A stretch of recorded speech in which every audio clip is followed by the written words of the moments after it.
श्रुतिस्मृतिपुराणानाम् आलयं करुणालयं नमामि भगवत्पादशङ्करं लोकशङ्करम्।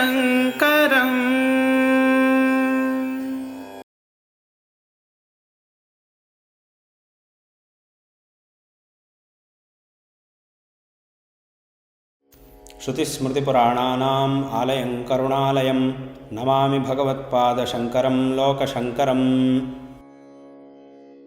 विघ्नराज विशुद्धवाणी विशिष्ट विष्णु विशेष शंकर वायु जल गगन अनल अणु ओंकार ब्रह्मांड आदिमध्य अंतದ ವ್ಯಾಪ್ತಕ್ಕೆ ಸಚ್ಚಿತ್ ಆನಂದ ಆತ್ಮಜ್ಞಾನಕ್ಕೆ ರೂಪುನೂರರ ಶುದ್ಧ ಚೈತನ್ಯಕ್ಕೆ ನಮೋ ನಮಃ.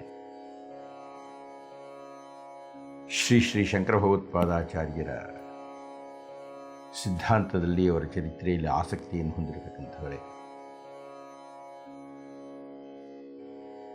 ಕಾಶಿಯ ಪ್ರವೇಶವನ್ನು ಮಾಡಿಬಿಟ್ಟಿದ್ದಾರೆ ಭಗವತ್ಪಾದರು. ವಿದಿಶಾನಗರಿಯಲ್ಲಿ ಇರತಕ್ಕಂಥ ಸೂರ್ಯ ದೇವಸ್ಥಾನವನ್ನು ನೋಡಿಕೊಂಡು ಕಾಶಿ ಎಂದರೆ ಅರ್ಥ ಏನು ಅನ್ನುವುದನ್ನು ವಿಶದವಾಗಿ ವಿವರವಾಗಿ ಶಿಷ್ಯರಿಗೆ ಹೇಳಿ, ಕಾಶಿ ಅಂದರೆ ಪ್ರಕಾಶ, ಕಾಶಿ ಅಂದರೆ ಬೆಳಕು, ಇಲ್ಲಿ ಜ್ಯೋತಿ, ಇಲ್ಲಿ ಪರಂಜ್ಯೋತಿ, ಇಲ್ಲಿ ಜ್ಯೋತಿರ್ಲಿಂಗ ಆವಿರ್ಭಾವವಾಯಿತೋ, ಎಲ್ಲಿ ಪರಮೇಶ್ವರ ಬ್ರಹ್ಮವಿಷ್ಣುಗಳು ಇರುವರಿಗೂ ತನ್ನ ಶಕ್ತಿಯ ಪ್ರದರ್ಶನವನ್ನು ಮಾಡಿದನೋ, ಎಲ್ಲಿ ಈಶ್ವರ ಜ್ಯೋತಿ ರೂಪಿಯಾಗಿ ಹ್ರಸ್ವವಾಗಿ ಲಿಂಗವಾಗಿ ಪ್ರದರ್ಶಿತವಾದನೋ, ಎಲ್ಲಿ ದ್ವಾದಶ ಜ್ಯೋತಿರ್ಲಿಂಗಗಳಲ್ಲಿ ಮೊಟ್ಟ ಮೊದಲನೆಯ ಜ್ಯೋತಿರ್ಲಿಂಗ ಅನ್ನುವುದು ಹುಟ್ಟಿತೋ, ಆ ಜಾಗವನ್ನು ಕಾಶಿ ಅಂತ ಕರೆದರೂ, ಕಾಶಿ ಎಂದರೆ ಬೆಳಕು ಅಂತ ಅರ್ಥ. ಇಲ್ಲಿ ಆತ್ಮಜ್ಞಾನದ ಬೆಳಕನ್ನು ಸಂದರ್ಶಿಸತಕ್ಕಂತಹ ಮಹಾಯೋಗಿಗೆ ಇದು ಆವಾಸ ಸ್ಥಾನ ಅಂತ ಕಾಶಿ ಎನ್ನುವುದನ್ನು ಹೇಳಿ, ಕಾಶಿ ವಿಶ್ವನಾಥ ಅನ್ನತಕ್ಕಂಥದ್ದು ಹೇಗೆ ಆವಿರ್ಭಾವವಾಯಿತು ಅನ್ನುವುದರ ವಿವರಣೆಯನ್ನು ಕೊಟ್ಟ ನಂತರ ಭಗವತ್ಪಾದರು ಸೂರ್ಯ ದೇಗುಲವನ್ನು ಸಂದರ್ಶನ ಮಾಡಿ ಅಲ್ಲಿಂದ ಕಾಶಿಯ ಪ್ರವೇಶವನ್ನು ಮಾಡಿದ್ದಾರೆ. ಹಾಗೆ ಮಾಡುವುದಕ್ಕಿಂತ ಮುನ್ನ ಗಂಗೆಯಲ್ಲಿ ಮಿಂದಿದ್ದಾರೆ. ಗಂಗೆಯಲ್ಲಿ ಮುಳುಗಿ ಹಾಕಿ ಏಳುತ್ತಾ ಇದ್ದ ಹಾಗೆ ಅವರ ಸ್ಫೂರ್ತಿಯುತವಾಗಿರತಕ್ಕಂತಹ ಧ್ವನಿ, ಭಗವತಿ ಭವಲೀಲಾ ಮೌಳಿಮಾಲೆ ತವಾಂಭಃ ಕಣಮಣು ಪರಮಾಣು ಪ್ರಾಣಿನೋ ಯೇ ಸ್ಪೃಶಂತಿ ಅಮರನಗರ ನಾರೀ ಚಾಮರಗ್ರಾಹಿಣೀನಾ ವಿಗತ ಕಲಿಕಲಂಕ ಆತಂಕಮಂಕೆ ಉಠಂತಿ.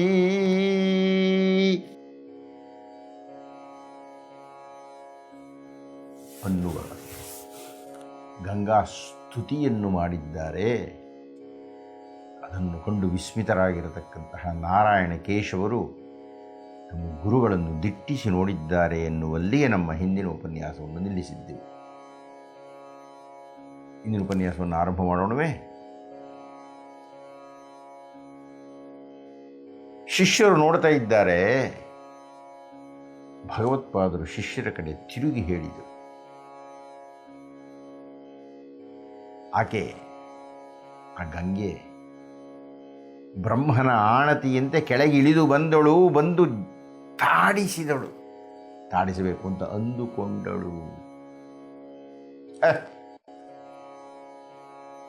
ನನ್ನಂತಹ ತೀವ್ರಗಾಮಿ, ನನ್ನಷ್ಟು ಜೋರಾಗಿ ಪ್ರವಹಿಸುವ ಮತ್ತೊಂದು ನದಿ ಯಾವುದಿದೆ? ನಾನೇನಾದರೂ ಬಂದು ತಾಡಿಸಿದರೆ ಆ ಭೂಲೋಕ ಕೊಚ್ಚಿಕೊಂಡು ಹೋಗಿಬಿಡುತ್ತೆ. ಆದ್ದರಿಂದ ನಾನು ಬರುವ ರಭಸವನ್ನು ತಡೆ ಹಿಡಿಯಬಲ್ಲಂತಹ ಮಹಾಪುರುಷ ಯಾರಾದರೂ ಇದ್ದರೆ ಕೇಳ್ಕೊಂಡು ಬರಯ್ಯ ಅಂತ ಭಗೀರಥನಿಗೆ ಅಂದು ಹೇಳಿಬಿಟ್ಟಿದ್ದಳು. ಆ ಭಗೀರಥ ಪರಮೇಶ್ವರನನ್ನು ಪ್ರಾರ್ಥನೆ ಮಾಡಿದ. ಈಶ್ವರ ತನ್ನ ಜಟೆಯನ್ನು ಬಿಚ್ಚಿ 4 ದಿಕ್ಕುಗಳಿಗೆ ಹರಡಿದ. ಅಲ್ಲಿಂದ ಬಿದ್ದಳು. ಈಶ್ವರನನ್ನು ಕೊಚ್ಚಿಕೊಂಡು ಹೋಗಿಬಿಡ್ತೀನಿ ಅಂತ. ಬ್ರಹ್ಮಾಂಡಂ ಖಂಡಯಂತೀ ಹರಶಿರಸಿ ಜಟಾವಲ್ಲೀಂ ಉಲ್ಲಾಸಯಂತೀ. ಇಲ್ಲ, ಆಗಲಿಲ್ಲ. ಧುಮುಕಿದ್ದೇನೋ ನಿಜ. ಬ್ರಹ್ಮಾಂಡಂ ಖಂಡಯಂತಿ, ಬ್ರಹ್ಮಾಂಡವನ್ನೇ ಖಂಡಿಸಿ ಬಿಡ್ತೀನಿ ಅಂತ. ಈಶ್ವರ ತನ್ನ ಜಟೆಯನ್ನು ಆಕಾಶಕ್ಕೆ ಹಬ್ಬಿದ್ದನಲ್ಲ. ಗಗನಾತ್ ಗಂಗಾ, ಗಗನದಲ್ಲಿ ಇರತಕ್ಕಂತಹ ಗಂಗೆ ಧುಮುಕಿದಳಲ್ಲ. ಏನು ಬ್ರಹ್ಮಾಂಡವನ್ನು ತಾಡಿಸಿದಳೇನು? ಬ್ರಹ್ಮಾಂಡಂ ಖಂಡಯಂತಿ ಇಲ್ಲ, ಹರ ಶಿರಸಿ ಜಟಾವಲ್ಲೀಂ ಉಲ್ಲಾಸಯಂತಿ. ಆ ಈಶ್ವರನ ಜಟೆಯಲ್ಲಿ ಬಂಧಿತಳಾಗಿ ಬಿಟ್ಟಳು. ಬಂಧಿಯಾದರೂ ಈಶ್ವರನ ತಲೆಯಲ್ಲವೇನ್ರಿ?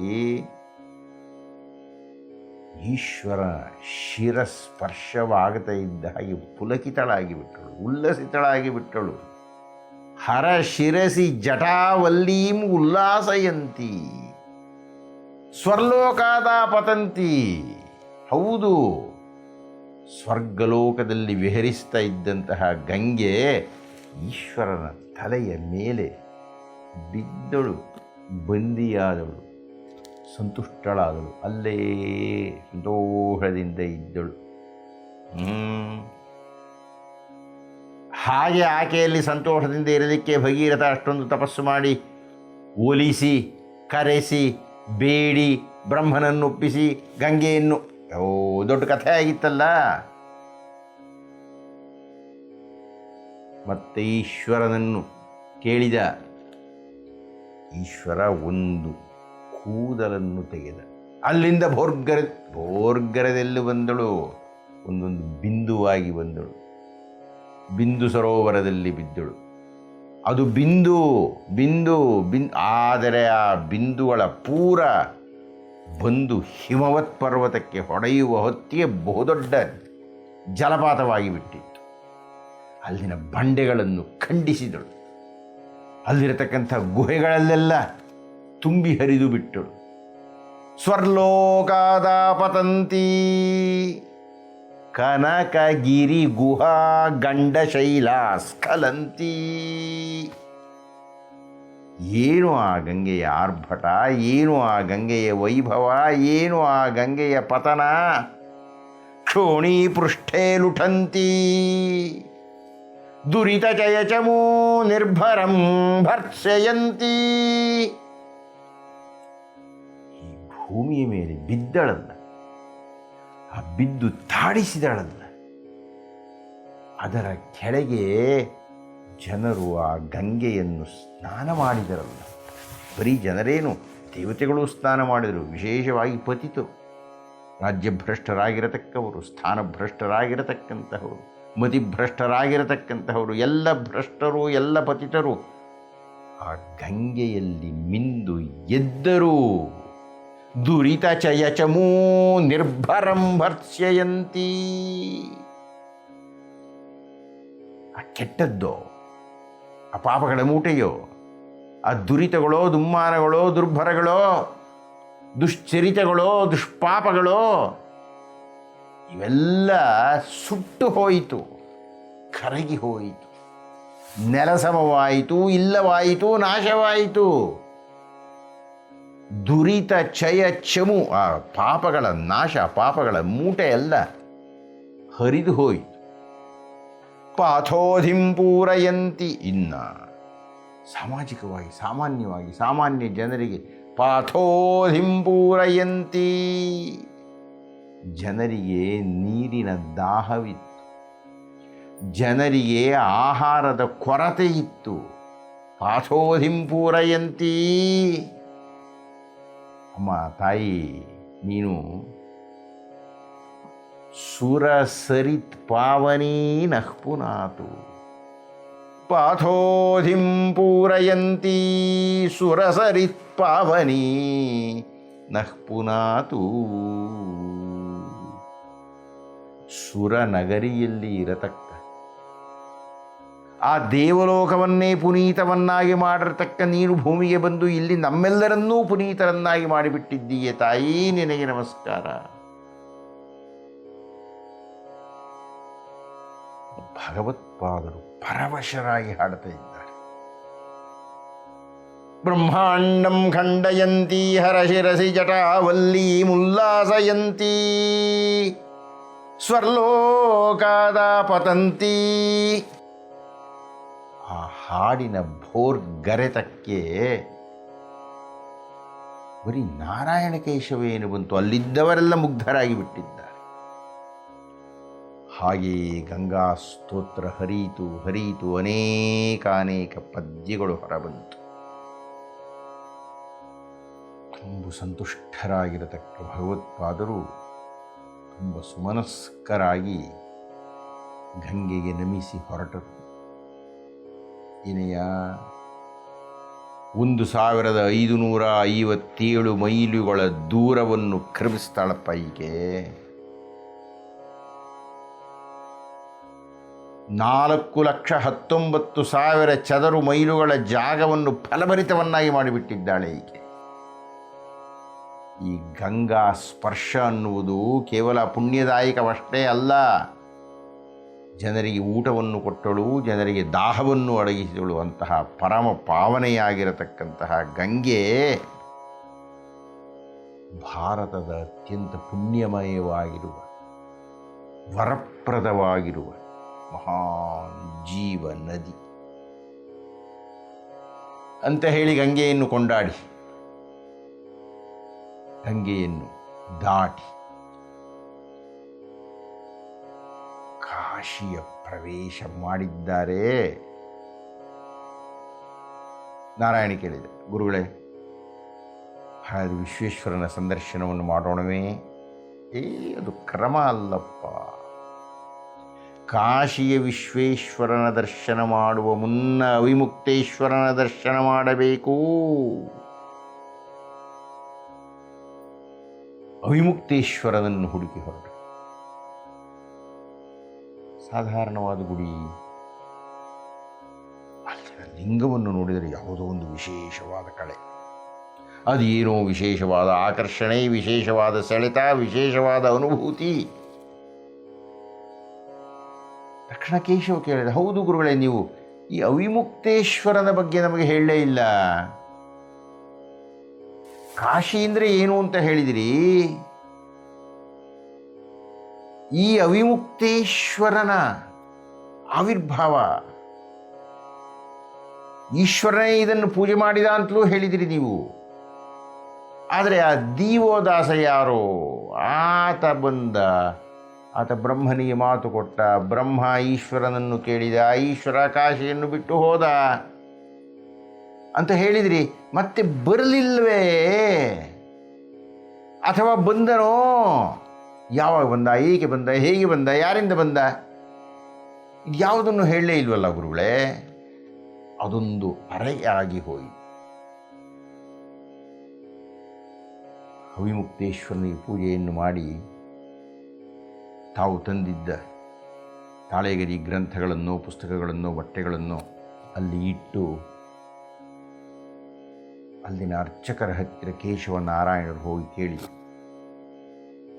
ನಾವೊಂದಷ್ಟು ಕಾಲ ಇಲ್ಲಿರ್ತೀವಿ, ಅನುಮತಿ ಉಂಟು?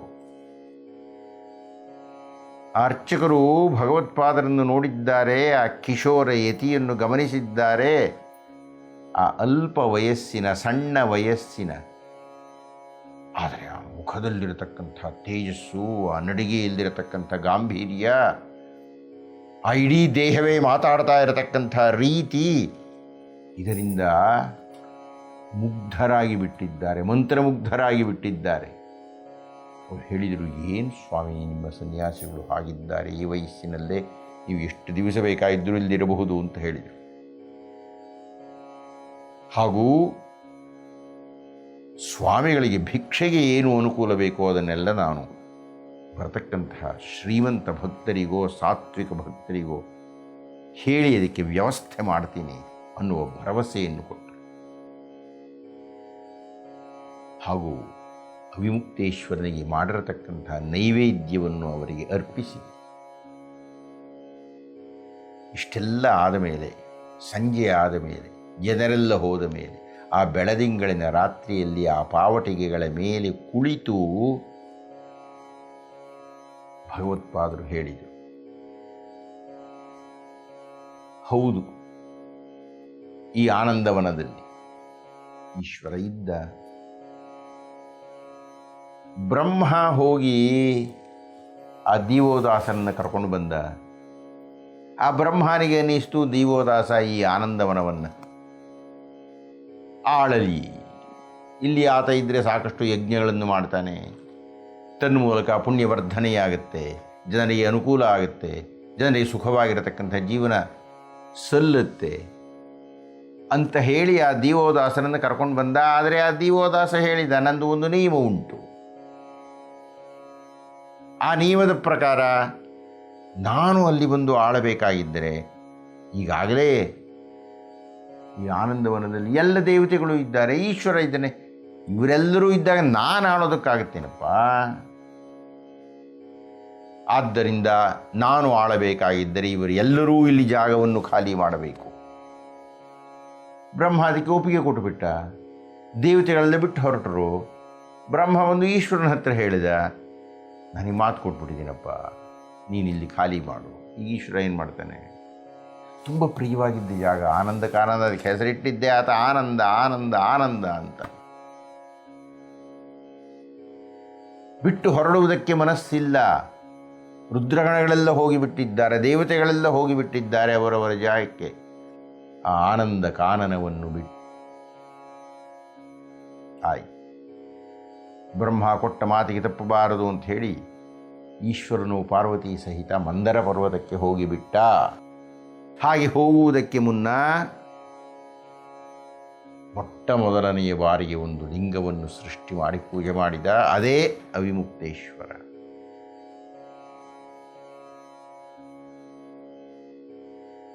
ಪ್ರಳಯ ಕಾಲದಲ್ಲಿಯೂ ನಾನು ಈ ಕ್ಷೇತ್ರವನ್ನು ಬಿಟ್ಟು ಹೋಗುವುದಿಲ್ಲ.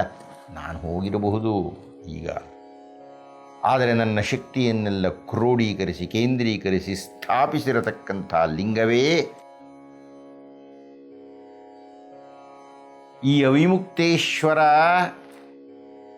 ಈ ಆನಂದ ಕಾನನದಲ್ಲಿ ಎಂದೆಂದಿಗೂ ಇರುತ್ತಾನೆ, ಎಂದೂ ಇದನ್ನು ಅಗಲುವುದಿಲ್ಲ. ಕಥೆಯನ್ನೆಲ್ಲ ನಾನು ಹೇಳಿದ್ದೇನೆ ಆಗಲೇನೆ ನಿಮಗೆ. ಈ ಅವಿಮುಕ್ತೇಶ್ವರನನ್ನು ಸ್ಥಾಪಿಸಿ ಈಶ್ವರ ಮಂದರ ಪರ್ವತಕ್ಕೆ ಹೋದನಲ್ಲ, ಆದರೆ ಆ ಈಶ್ವರನಿಗೆ ಮನಸ್ಸು ವಿಚಲಿತವಾಗಿತ್ತು. ನಾನು ಮತ್ತೆ ಆನಂದ ಕಾರಣಕ್ಕೆ ಹೋಗಲೇಬೇಕು, ನನಗೆ ಅದನ್ನು ಕಂಡರೆ ಅಷ್ಟೊಂದು ಪ್ರೀತಿ, ನನಗೆ ಅದನ್ನು ಕಂಡರೆ ಅಷ್ಟೊಂದು ಆಕರ್ಷಣೆ, ಇಷ್ಟ ನನ್ನಲ್ಲಿರಬೇಕು. ಏನು ಮಾಡೋದು, ಏನು ಮಾಡೋದು? ಎಲ್ಲಿಯವರೆಗೆ ದೀವೋದಾಸ ಅಲ್ಲಿರುತ್ತಾನೋ ಅಲ್ಲಿಯವರೆಗೆ ನಾನು ಹೋಗೋ ಹಾಗಿಲ್ಲ. ಆದ್ದರಿಂದ ಏನಾದರೂ ಮಾಡಿ ಆ ದೀವೋದಾಸನನ್ನು ಕಳಿಸಬೇಕು. ಹೇಗೆ ಮಾಡುವುದು ಅಂತ ಯೋಚನೆ ಮಾಡ್ತಾ ಇದ್ದಾಗ ತನ್ನ ಗಣಗಳನ್ನು ಕರೆದ, ಯೋಗಿನಿಯರನ್ನು ಕರೆದ, ಅವರಿಗೆ ತನ್ನ ಮನೋಗತವನ್ನು ಹೇಳಿದ. ಆಗ ಯೋಗಿನಿಯರು ಹೇಳಿದರು, ನಾವು ಹೋಗಿ ಬರ್ತೀವಿ.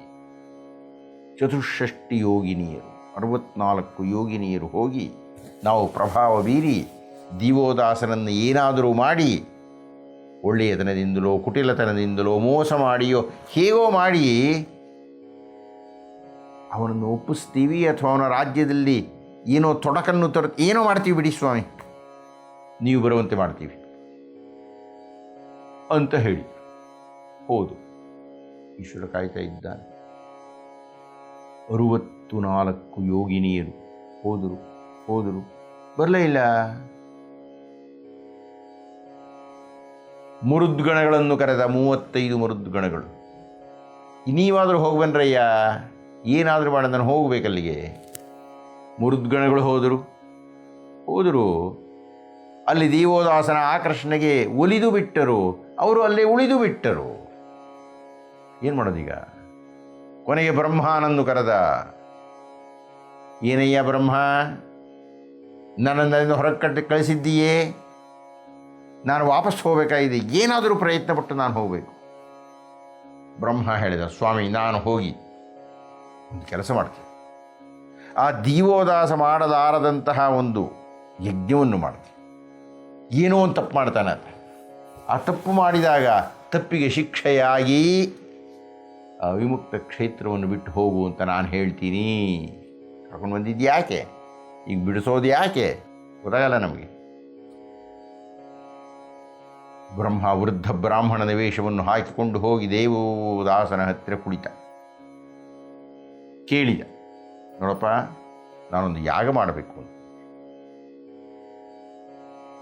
ಒಂದು ಅಶ್ವಮೇಧ ಯಾಗವನ್ನು ಮಾಡುವುದೇ ಬಹಳ ಕಷ್ಟ. ಅಂಥದ್ದು ನಾನು 10 ಅಶ್ವಮೇಧ ಯಾಗಗಳನ್ನು ಮಾಡಬೇಕು ಅಂತ ಇದ್ದೇನೆ,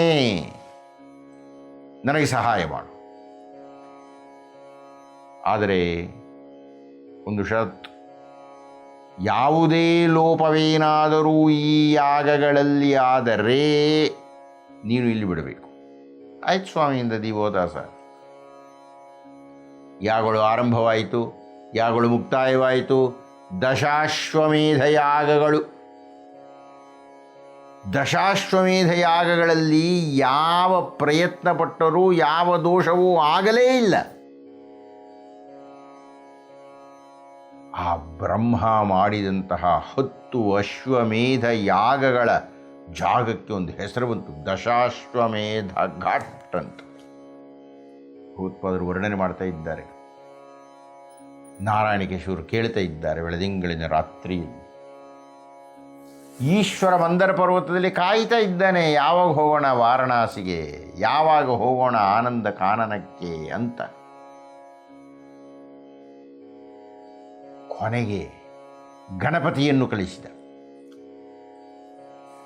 ಗಣಪತಿ ಜ್ಯೋತಿಷಿಯ ವೇಷದಲ್ಲಿ ಬಂದ, ಢುಂಢಿರಾಜನಾಗಿ ಬಂದ, ಜನರಿಗೆ ಭವಿಷ್ಯವನ್ನು ಹೇಳುವ ಕಲೆಯನ್ನು ಕಲಿತಂತೆ ಬಂದ, ಕನಸನ್ನು ವರ್ಣಿಸುವಂತೆ ಬಂದ. ಜನರೆಲ್ಲ ಮರುಳಾಗಿ ಬಿಟ್ಟರು. ದೀವೋದಾಸನ ಹೆಂಡತಿಯೂ ಮರುಳಾದಳು. ಆ ಗಣೇಶನನ್ನು, ಆ ಜ್ಯೋತಿಷಿಯನ್ನು, ಆ ಸಾಮುದ್ರಿಕ ಶಾಸ್ತ್ರಜ್ಞನನ್ನು ಒಂದು ದಿವಸ ಅರಮನೆಗೆ ಕರೆಸಿದರು. ದೀವೋದಾಸ ಕೇಳಿದ, ಸ್ವಾಮಿ, ನನಗೇನೋ ವಿರಕ್ತಿ ಬಂದಂತಿದೆ. ನಾನು ಏನು ಮಾಡಿದರೆ ನನಗೆ ಮೋಕ್ಷ ಸಿಗುತ್ತೆ ಹೇಳಿ. ಗಣಪತಿ ಹೇಳಿದ, ನೋಡಪ್ಪ, ಏನು ಹೇಳಿದ ಗಣಪತಿ ದೀವೋದಾಸನಿಗೆ, ಅದನ್ನು ಮುಂದಿನ ಉಪನ್ಯಾಸದಲ್ಲಿ ನೋಡೋಣ ಅಂತ ಹೇಳ್ತಾ ಇಂದಿನ ಉಪನ್ಯಾಸ ಮುಕ್ತಾಯ ಮಾಡೋಣವೇ. ಶಂಕರಂ ಶಂಕರಾಚಾರ್ಯಂ ಕೇಶವಂ ಬಾದರಾಯಣಂ ಸೂತ್ರಭಾಷ್ಯಕೃತೌ ವಂದೇ ಭಗವಂತೌ ಪುನಃ ಪುನಃ.